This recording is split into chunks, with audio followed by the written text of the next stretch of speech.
Esto ya es espantoso, ¿no? Esto ya da asco, es repugnante que un sujeto acusado de violación se defienda diciendo hubiera gritado, como si no supiéramos que una mujer violada entra en un estado nervioso atroz, que no tiene capacidad de reacción, que se le tapa la boca. Hubiera gritado. De verdad es imperdonable. Yo comentaba antes, es Indira Wilca con nosotros, que ha formado parte de la Comisión de la Mujer en el Parlamento también en su momento, congresista de Nuevo Perú, que esto ya fue la cereza del pastel, o sea, la inseguridad absoluta. No solamente lo que hemos escuchado con Farid Matuk anteriormente, que ustedes han visto el problema metodológico, sino que además se expuso a estos jóvenes sin capacitación a que fueran a recorrer barrios peligrosos y que eventualmente cayeran en manos de sujetos como este, para el que se ha pedido una prisión preventiva de 6 meses, se ha ordenado ya una prisión preventiva, pero que definitivamente nos trae a la memoria el grave problema que enfrentamos los peruanos de la violencia contra la mujer. La semana pasada o hace 2 semanas hemos conocido de casos impresionantes. La propia presidenta de la Comisión de la Mujer ha tenido que renunciar al Parlamento porque tuvo frases poco afortunadas. Indira, buenas noches. Buenas noches, Mavila, gracias por la invitación. Y sí, como tú dices, qué lamentable tener que ver que no solamente ha habido un proceso que podría estar cuestionándose como es el del censo, sino que además en el propio censo, la propia implementación ha mostrado nuevamente uno de los problemas de los cuales no nos hemos podido liberar. Pero es que nos golpea todos los días este problema. Por eso creo que y yo sí lo voy a decir de manera abierta, no solamente hay que pensar cómo paliamos la situación, sino cómo empezamos a incorporar realmente políticas con un enfoque de igualdad entre hombres y mujeres. O sea, a mucha gente le resulta incómoda esta palabra. Sí. Hemos visto campañas incluso cuestionando la necesidad de un enfoque de políticas públicas con una perspectiva de igualdad de género, de igualdad de oportunidades, como quiere llamarse. Y mucha gente lo que ha hecho es simplemente satanizar eso, ¿no? Y creo que esto lo demuestra. O sea, por ejemplo, yo escuchaba al jefe de INEI antes del censo decir que el 60% de las empadronadoras iban a ser mujeres. O sea, ese dato ya lo tenían. Entonces, ¿por qué no se tomaron previsiones sabiendo que efectivamente nuestra ciudad es una ciudad insegura, nuestra ciudad es una ciudad en la que las mujeres sufren un tipo de violencia distinta a la que sufre el resto de personas, digamos? O sea, no es la violencia por robarte un celular ni por robarte la cartera, es la violencia por justamente atentar contra tu integridad, contra tu cuerpo. Hace unos días nada más salió la noticia de que Lima era la 5ª ciudad más peligrosa para que las mujeres vivan en el mundo. Varios indicadores que te decían desde el tema de seguridad ciudadana, el tema de acceso a servicios de salud, el tema, en fin, de la violencia propia en el ámbito familiar. Entonces son indicadores que van construyendo esta idea de espacios no seguros para las mujeres. Por eso, cada acción del Estado yo sí creo que tiene que ir acompañada de una perspectiva transversal, ¿no es cierto?, que piense en las mujeres, no porque seamos, digamos, sujetos que no podemos valernos por sí mismos, sino porque hemos sido puestas en una situación de vulnerabilidad que el Estado tiene que reconocer. O sea, no basta solamente con solidarizarse, no basta con lamentar el hecho, que yo creo que es un primer paso seguramente para sentir empatía, pero lo que falta ahora es entender qué tipo de políticas tenemos vigentes en el Estado y si esas políticas nos están sirviendo o no para justamente derrotar la violencia contra las mujeres. Ahora, y eso tiene que venir también desde el Parlamento. Por supuesto que sí. O sea, yo creo que, ¿cuál es el estado de la situación? Este hecho lo que refleja es que, por supuesto, no es un tema aislado, porque muchas veces se pensaba antes y se decía incluso en los debates públicos que a las mujeres cuando les pasa esto es porque algún tipo de conducta, ¿no es cierto?, ha generado que se arriesguen, ¿no? Caminaron en la calle muy noche o provocaron a alguien en un lugar social, en una discoteca, pero esta señorita estaba trabajando, estaba siendo voluntaria en medio de una política que se estaba llevando a cabo en el país. Entonces ella ni lo provocó, ni tuvo algún tipo de responsabilidad, asumió, ¿no es cierto?, que iba a estar protegida de alguna manera.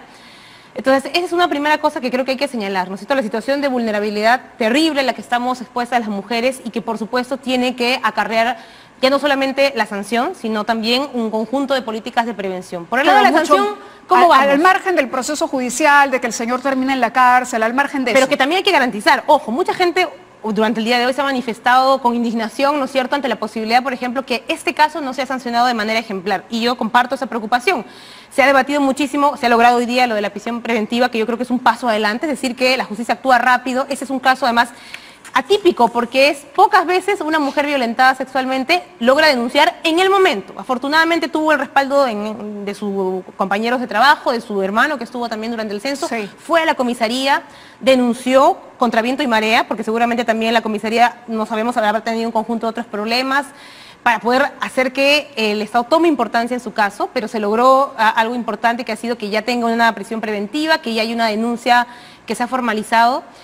Y sobre eso, ¿cuál va a ser la sanción que viene ahora? Mucha gente se ha preguntado si, por ejemplo, esta pena que hay para el delito de violación sexual, para el tipo básico, digamos, de violación sexual, sin agravantes, es suficiente. Por supuesto que creo que vale la pena decir que es una pena todavía muy baja, que hace falta sí hacer un ajuste, ¿no es cierto?, en las sanciones, no porque creamos que las sanciones son lo único que resuelve el problema, sino porque la sensación de impunidad que tú le tienes... Claro, eso iba a comentar. Que tú tienes que combatir, es un mensaje también, digamos, político, un mensaje sí. Para la sociedad de que alguien que comete un crimen de esa naturaleza no sale impune, que sí. tiene una sanción efectiva fuerte, que no tiene, por ejemplo, beneficios penitenciarios. Eso es algo que también nos preguntaban durante el día de hoy, qué se ha hecho desde el Congreso para evitar que quienes han sido sentenciados por delitos de agresión sexual o de violencia se apeguen a esos beneficios penitenciarios. Entonces no lo tienen, justamente porque durante este año una de las pocas normas que hemos podido sacar adelante para combatir la violencia contra las mujeres ha sido esa, la de eliminar, ¿no es cierto?, los delitos de violencia sexual de los beneficios penitenciarios, ni semilibertad, ni libertad condicional, ni redención de pena por estudio, por trabajo. Los años que te da la Corte, la justicia son los años que tienes que cumplir. Esa es una, digamos, una buena noticia dentro de todo esto, pero es insuficiente. Ahora, hay un tema de fondo que es muy difícil y que yo comentaba la semana pasada, nos va a tomar algunos años, pero definitivamente hay que poner el pie en el acelerador en algún momento y empezar a dar el primer paso, ¿no? El caso de Maritza García, por ejemplo. La señora Maritza García sale, habla, dice que la mujer no debe provocar al maltratador sano, se enreda en sus propias palabras, luego en efecto reconoce a regañadientes que fue un error político.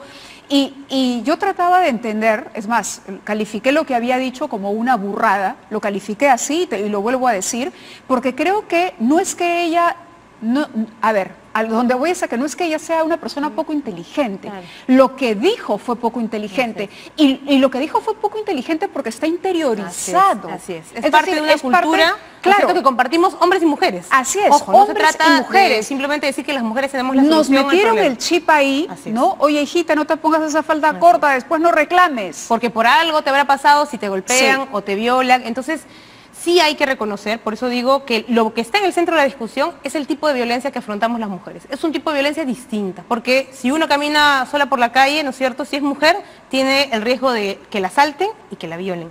Si es varón, probablemente no te ocurra ese riesgo, no tienes esa posibilidad tan alta de ser atacado en tu integridad física, en tu integridad sexual, digamos, en lo que vulnera. Con todas las consecuencias que eso trae, ¿no? Entonces, sí hace falta pensar por eso, para el Estado, para quienes estamos en el Congreso de la República, para quienes son parte del Ejecutivo, políticas específicas para las mujeres. Digo nuevamente, no se trata de contraponer mujer versus el resto de la sociedad, ni mujer versus otro tipo de poblaciones también puestas en vulnerabilidad. Se trata de reconocer un tipo de violencia. Y el espacio es la comisión que además está cuestionada. Algo que yo creo que trae a colación también este lamentable episodio que hemos vivido con el caso de la congresista García. No se trata de personalizar, pero sí es una forma de pensar, como tú dices, muy arraigada. Y muy arraigada también en gente que asume puestos de responsabilidad importante. Y un debate que sí me parecía, digamos, necesario que se haga más visible en el marco de lo que ha sido las sesiones de la comisión, es esta idea de Comisión de la Mujer y Familia como si fueran algo contrapuesto, mujer y familia como algo contrapuesto, y yo sí creo que eso es algo peligroso. Tuvimos un debate de ese tipo y se quiso contraponer, ¿no es cierto?, las políticas que se han ido planteando en los últimos años para vencer justamente la violencia contra las mujeres, de las políticas en favor de la familia, ¿no? Entonces, hay quienes tienen esta idea errada de que promover políticas específicas para las mujeres, para prevenir la violencia o para promover su empoderamiento, están de alguna manera divorciadas de políticas para fortalecer las familias, por un lado. Yo creo que son cosas complementarias. Porque el empoderar a la mujer se entiende como un factor de riesgo para la unidad familiar. Eso es lo que algunos plantean, creen que están contrapuestas. Es decir, claro, la sumisión para algunos, la sumisión de la mujer al hombre garantiza la permanencia de la unidad familiar. Es un concepto erróneo, por eso te digo, porque se ha intentado abrir un debate que yo creo que es nocivo, en el sentido de que no es necesaria ya una comisión de la mujer, por ejemplo, sino que se llame simplemente comisión de la familia, porque ahí estamos integrados todos. Entonces yo sí creo que esa es una perspectiva que puede parecer un poco ingenua, pero es peligrosa.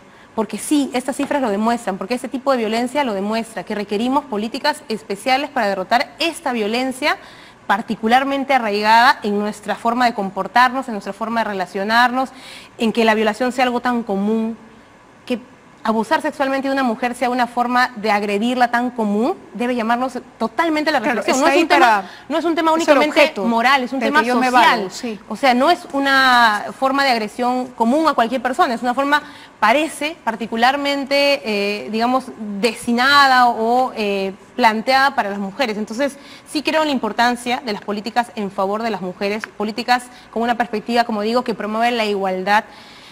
Parece evidente decirlo en estos tiempos, pero como se ha cuestionado tanto en los últimos meses ese tipo de iniciativas... Vamos a estar atentos a las iniciativas, Indira, que puedan presentar. Yo quiero mencionar eso, sí, porque no tenemos mucho tiempo. Yo sé, pero quiero mencionarlo porque sí me preocupa que hay iniciativas aprobadas ya en comisiones en el Congreso de la República que no han entrado todavía a pleno, que es donde se van a convertir en leyes, que es cuando van a empezar realmente a ser efectivas y van a, espero, generar cambios. Entonces, yo sí haría una invocación, en primer lugar, a la Presidencia del Congreso de la República para que agende estos proyectos de ley, varios proyectos de diferentes bancadas, incluyendo la propia... se le dé la importancia y la urgencia. Incluyendo la propia bancada mayoritaria, que están desde el año pasado, algunos de ellos. Correcto. Los primeros proyectos de ley que se ingresaron al Congreso de la República, que está ahorita trabajando, fueron los proyectos en el marco de lo que fue la campaña Ni Una Menos. Muchas congresistas presentaron proyectos de ley de diverso índole, justamente para combatir la violencia. Entonces, al Congreso, a tomar la importancia de los proyectos que son importantes. Estamos rezagando los proyectos en favor de las mujeres, como te digo, algunos proyectos para incrementar las penas que tanto la gente nos exige, pero también proyectos para promover justamente el empoderamiento de las mujeres. Correcto. Y que no sea solamente es un asunto para sancionar, sino también